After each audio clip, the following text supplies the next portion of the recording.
The response from law enforcement officials to the 2022 mass shooting at Robb Elementary in Uvalde, Texas contained a number of failures on officials' part, according to a highly anticipated Justice Department report obtained by a handful of news outlets ahead of its scheduled Thursday afternoon release.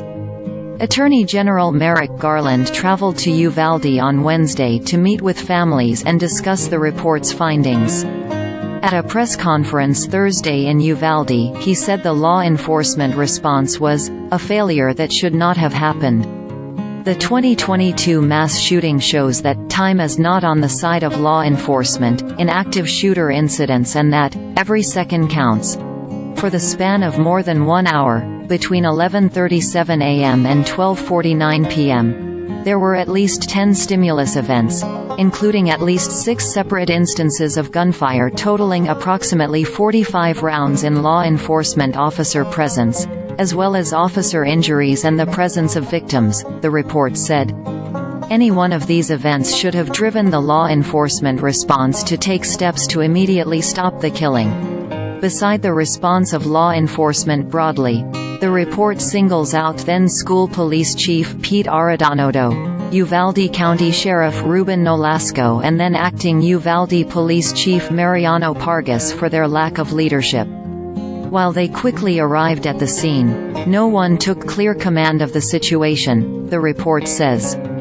Arredondo reportedly delayed assisting some teachers and children, assuming they were already dead.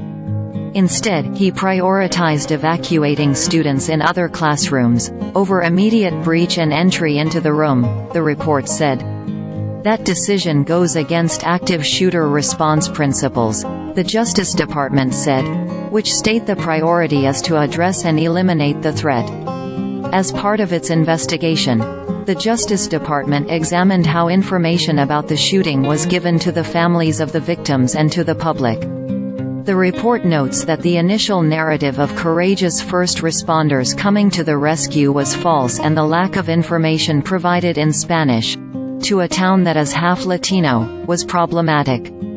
Uvalde school shooting response plagued by systemic failures, state report finds. Forbes, Uvalde Survivors File $27 billion class action suit. Here are all the suits filed against police, gunmakers, and school officials. Forbes.